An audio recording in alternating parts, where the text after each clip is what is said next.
આપણા જિલ્લા ભાજપના પ્રમુખને લેવા પટેલ સમાજના યુવા આગેવાન અલ્પેશભાઈ ઢોલરિયાએ જે રીતે નિવેદનો આપ્યા અને અલ્પેશભાઈના નિવેદન બાદ જે રીતે વિઘ્ન સંતોષી લોકો દ્વારા અને હલકી માનસિકતા ધરાવતા લોકો દ્વારા જે રીતે અલ્પેશભાઈ ઢોલરિયા માટે ટીકા ટિપ્પણી કરવામાં આવી, ત્યાં લગી આપણને કોઈ જાતનો વાંધો નથી। અલ્પેશભાઈ ઢોલરિયા કોઈ રામજી મંદિરના પૂજારી નથી, રાજકારણ કરે છે તો સ્વાભાવિક છે કે ભાઈ એને પાડી દેવા માટે થઈ કોઈ લોબી કામ કરતી હોય, એ એક બહુ સ્વાભાવિક વાત છે। ત્યાં લગી અમને કોઈને દુઃખ નહોતું, પણ આજ ખૂબ હૃદયના ભાવથી ને દુઃખ સાથે કહેવું પડે કે જ્યારે અલ્પેશ ઢોલરિયાને એક બાજુ મૂકીને અલ્પેશ ઢોલરિયાના પરિવારને અલ્પેશ ઢોલરિયાના દીકરી લગી લોકોએ વાત પહોંચાડી, આપણા માટે ખૂબ શરમજનક ને દુઃખની વાત છે।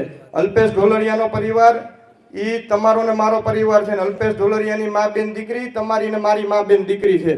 તો આપણે બધા હું તમને આ જાહેર મંચની ઉપરથી પૂછવા માંગુ છું કે ભાઈ આવી હલકી માનસિકતા ધરાવતા લોકો આજ અલ્પેશ ઢોલરિયાના ઘર લગી પહોંચ્યા, કાલ બીજા કોઈના ઘર લગી ગોંડલ તાલુકામાં પહોંચે તો આપણે એમને બેઠું રહેવાનું છે? બે હાથ ઊંચા કરીને એમને બેઠું રહેવાનું છે? એને જવાબ આપવો જરૂરી છે, એને તાકાતથી જવાબ આપવો છે।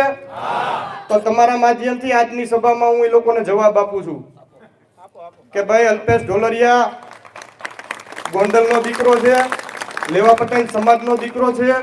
અલ્પેશ ઢોલરિયાએ ભૂતકાળની અંદર ગોંડલના 18 વર્ષના લોકોને રાખીને એને ખૂબ સારા એવા કાર્યો કરેલા છે, એના બધાને આપણે સૌ સાક્ષી છીએ। મિત્રો, આવા જ વિડીયો અને શોર્ટ્સ જોવા માટે આજે જ અમારી ન્યૂઝ રૂમ યુટ્યુબ ચેનલને સબસ્ક્રાઇબ કરો।